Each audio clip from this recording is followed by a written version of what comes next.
ada negara yang paling dibenci warga Konoha adalah Israel. Mengapa? Jawabannya tidak jelas. Penjajah? Konoha juga bisa disebut penjajah. Daripada diskusi yang mengarah debat kusir, mari kita periksa produk atau ide dari Israel yang kita pakai sehari-hari: flash disk, otak prosesor pada HP, otak prosesor pada PC atau laptop, lain sebagainya. Mari kita lihat seperti apa keadaan di dalam. Dan dari luar Israel, PNO News menyajikan video dengan terjemahan ke dalam bahasa Indonesia agar mudah dipahami. Terima kasih sudah menonton. Tolong berikan like dan subscribe. Israel shouldn't be a tech powerhouse. It's a small country with no oil, no water, surrounded by enemies, and at war since the day it was born.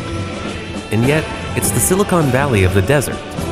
Israel's home to more than 300 R&D centers of multinational companies, including giants like Apple, Google, and Meta. It has more startups per capita than any other country in the world, and it receives more venture capital investment per person than anywhere else. It's a global leader in cybersecurity, artificial intelligence, agritech, and medical technology. And the Nasdaq, the world's leading tech stock exchange, has more Israeli companies listed than all of Europe combined. In this video, you'll understand how Israel became a global center of innovation, and what the rest of the world can learn from a country that had to invent itself from scratch. Silicon Valley has serious competition, and it's not in New York, London, or Berlin. It's in Israel, a country with no oil, no water, no internal market, and surrounded by armed enemies. And that, against all logic, has become one of the most active tech hubs on the planet.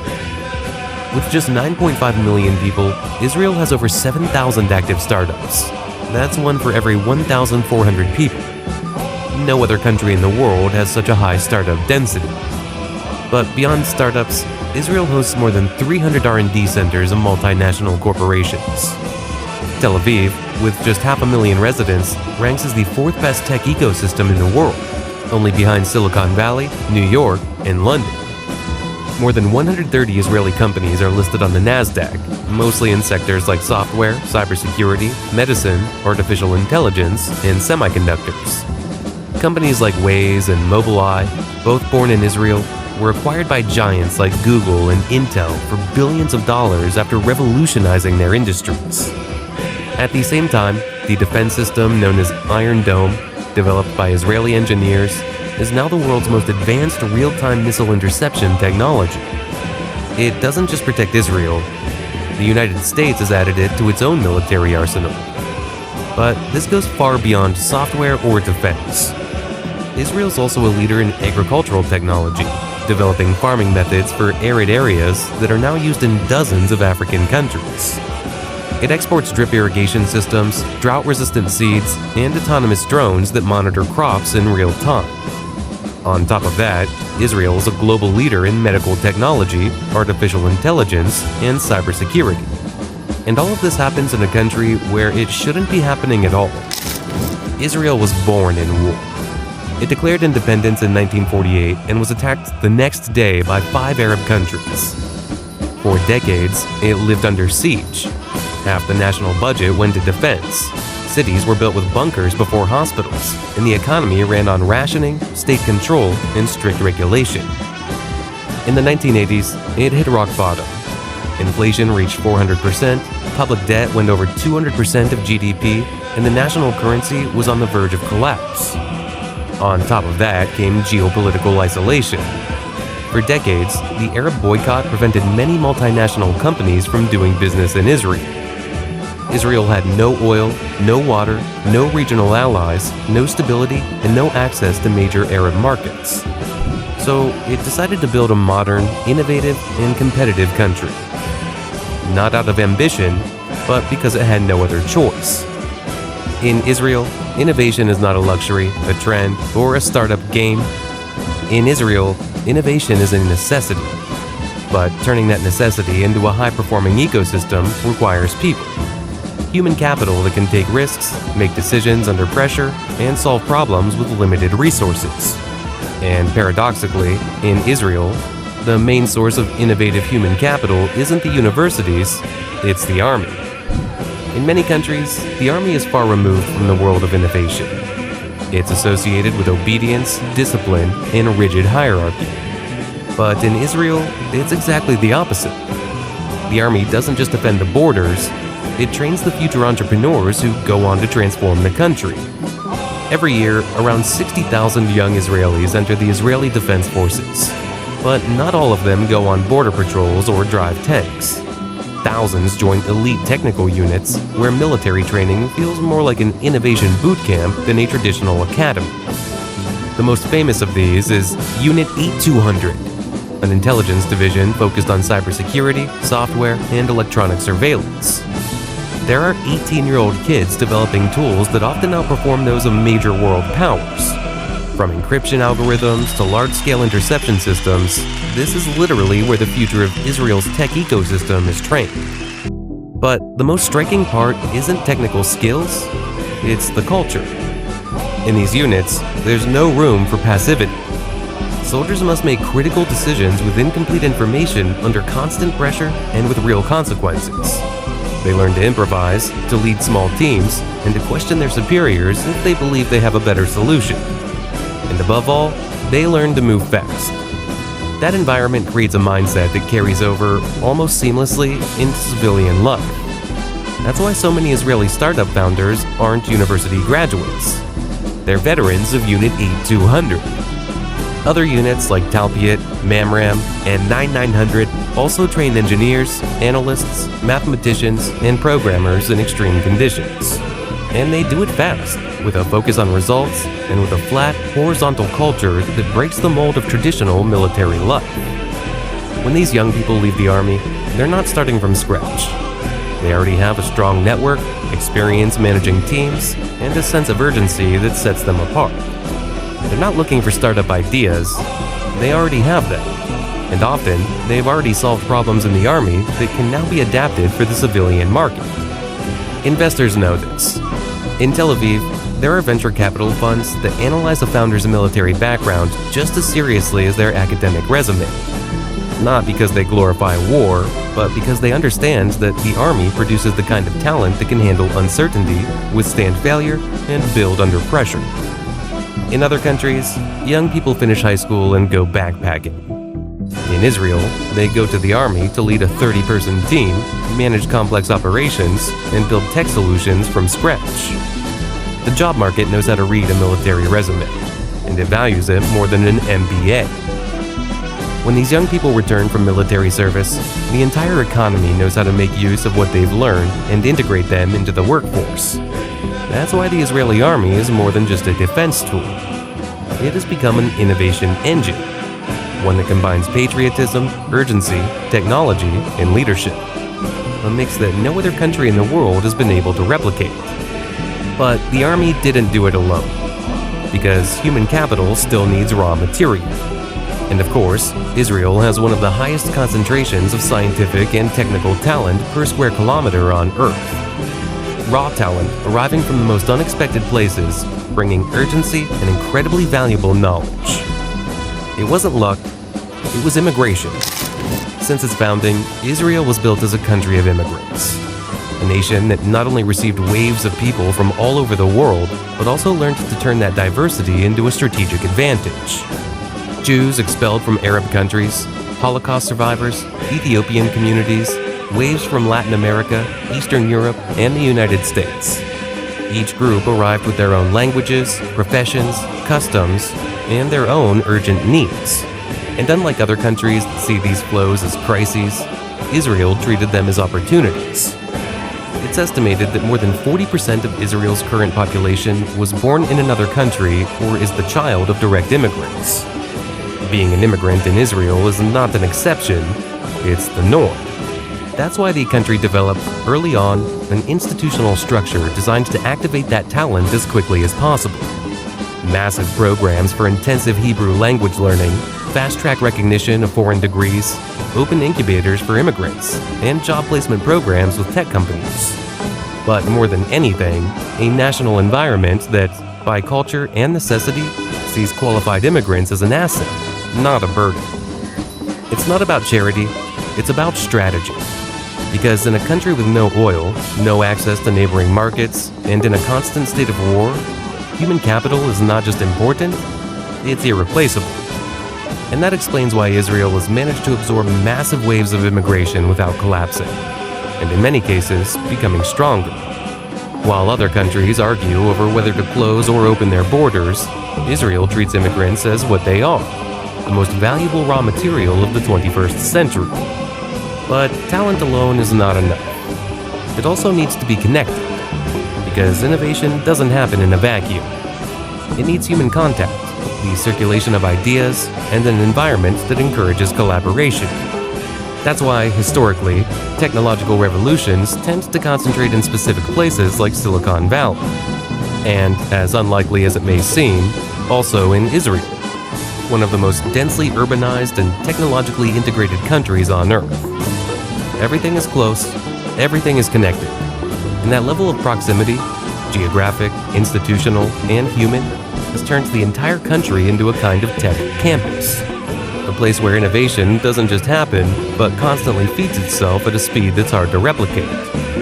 Within a radius of less than 100 kilometers, between Tel Aviv, Herzliya, Petah Tikva, Haifa, and Jerusalem, you'll find 8 elite universities, hundreds of multinational R&D centers, incubators and accelerators, and thousands of active startups. But it's not just about quantity. The quality of these universities is also exceptional. The Technion, Israel Institute of Technology, is considered the MIT of the Middle East. It leads research in artificial intelligence, nanotechnology, biomedicine, and applied engineering. In Haifa, there's also the Weizmann Institute of Science, one of the world's most prestigious research centers. Its model combines basic sciences with practical application in fields ranging from structural biology to quantum computing. And it has a unique feature. It's completely independent from the university system, fully dedicated to research. At the heart of the country, Tel Aviv University acts as a perfect bridge between academia, the military, and the private sector. From its classrooms, joint programs with Army tech units are developed, training courses with companies are run, and even seed funding for student startups is provided. The result is an environment where academia, business, and government are separate on paper, but operate as a single system. An Intel engineer working in Petah Tikva might have lunch with a medical tech entrepreneur from Herzliya, and later in the day, teach a guest class at the Technion. That's not the exception, it's the normal way of doing things. This physical density also creates a culture of fast knowledge circulation. People switch jobs all the time. They move from the army to the university, from the university to a startup, from the startup to government, from government to private investment, and then back again. The connections are personal, constant, and unavoidable. You don't need to take a flight or cross a continent to do networking. And that structure creates a multiplier effect. Because the speed of innovation doesn't just depend on individual talent, but on how quickly ideas collide with each other. In places like Israel, that collision happens several times a day. On top of that, geography encourages a community under pressure mindset. It's a country surrounded by threats, with limited resources, under attacks, sanctions, blockades, and boycotts since it was founded. That vulnerability has forced the system to become more compact, more interdependent, and more efficient. Israel doesn't have space or time to waste, and that's why its context, paradoxically, has become an invisible ally of innovation.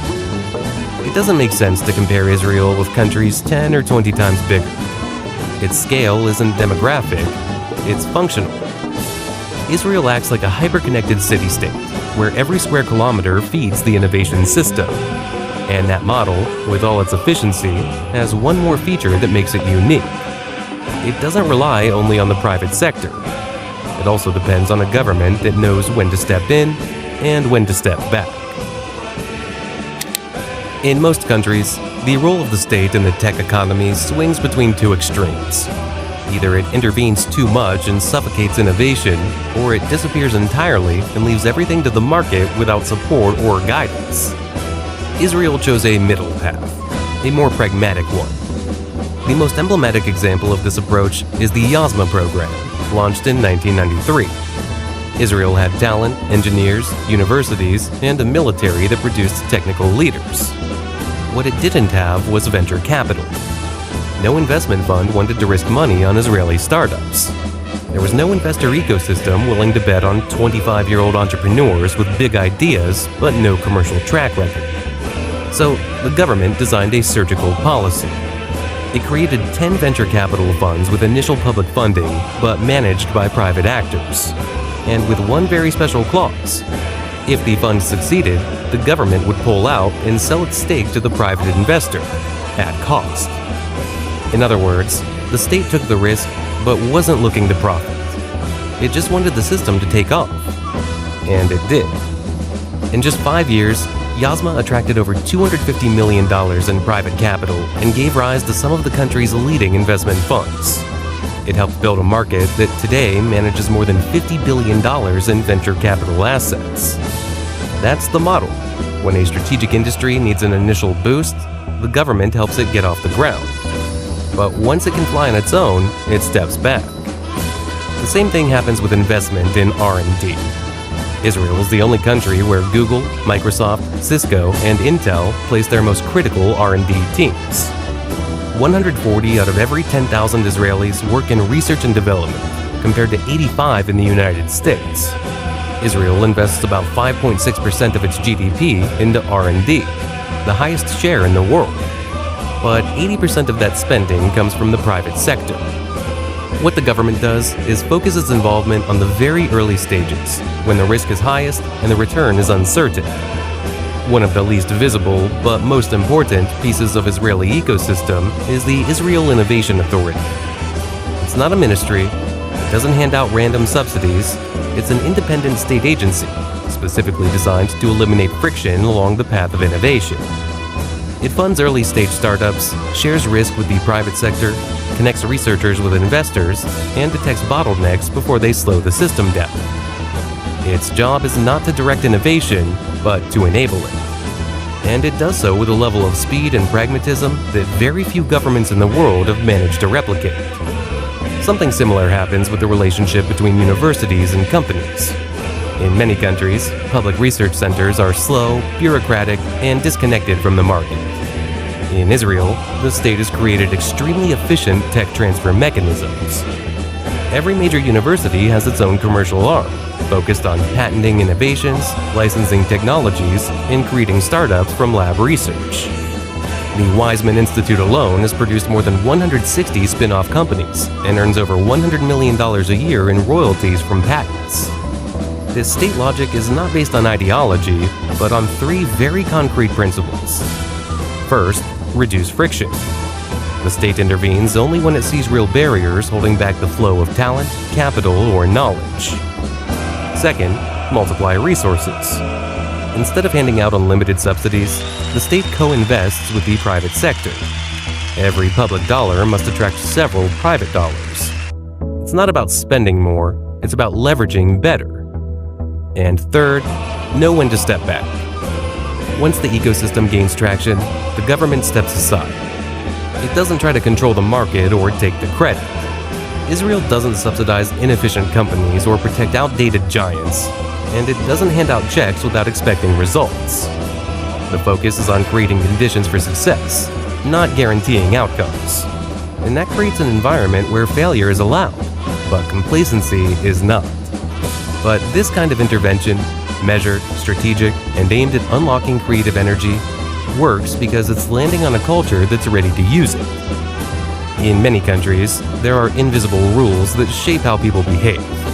Cultural norms that discourage conflict, reward politeness, and punish mistakes. But in Israel, it's the exact opposite.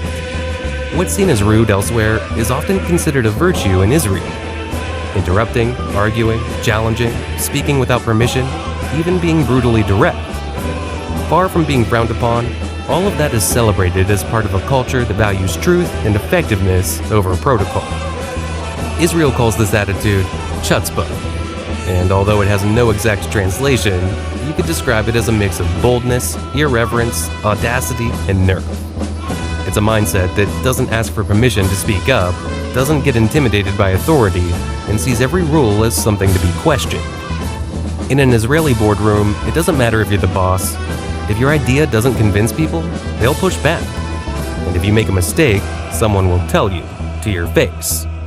There's no space for symbolic hierarchies or empty formalities. This same culture carries over to the academic world. In universities, it's common for students to argue with professors, challenge established theories, or interrupt lectures with tough questions. Because in Israel, respect doesn't mean staying quiet. And that spirit starts much earlier. From elementary school, the Israeli education system focuses on critical thinking, individual initiative, and problem-solving skills.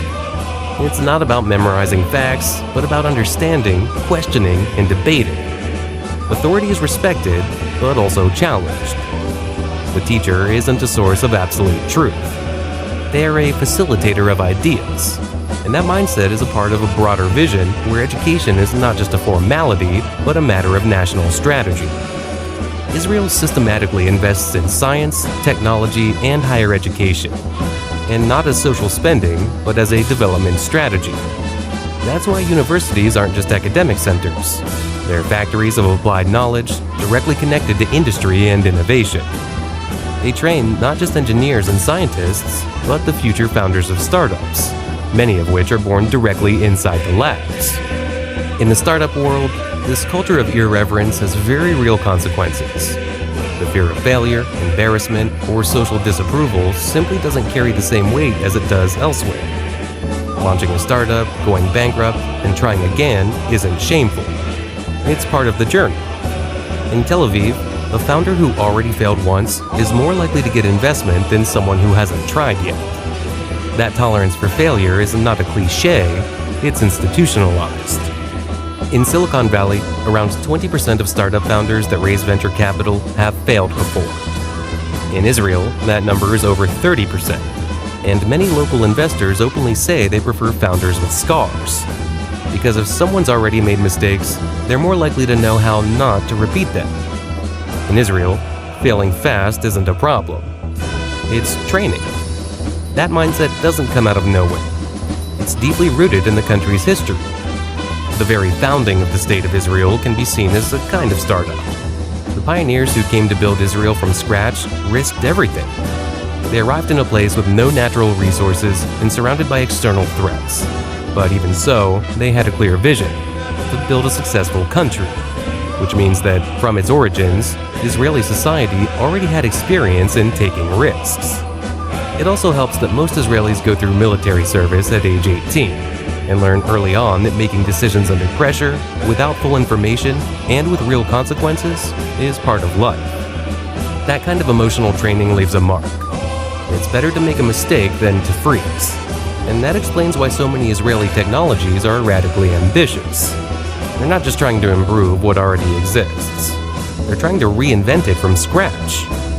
In countries where mistakes are punished and conformity is rewarded, innovation moves in a straight line. In Israel, it jumps forward in leaps. And yes, it often stumbles. But when it lands a breakthrough, it changes the game. That's the culture that powers its ecosystem.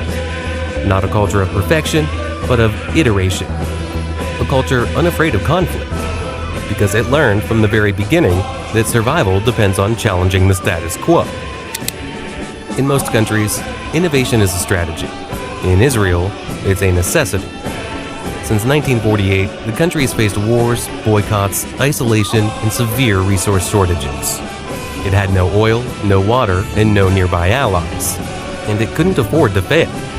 If they didn't invent new ways to farm, they would go hungry. If they didn't design better defenses, they wouldn't survive. And if they didn't build a competitive economy, they couldn't maintain their independence. That's why, in Israel, innovation was never a luxury. It was a matter of life and death. Israel didn't become innovative despite its problems. It became innovative because of them. And that turned it into the improbable Silicon Valley of the desert.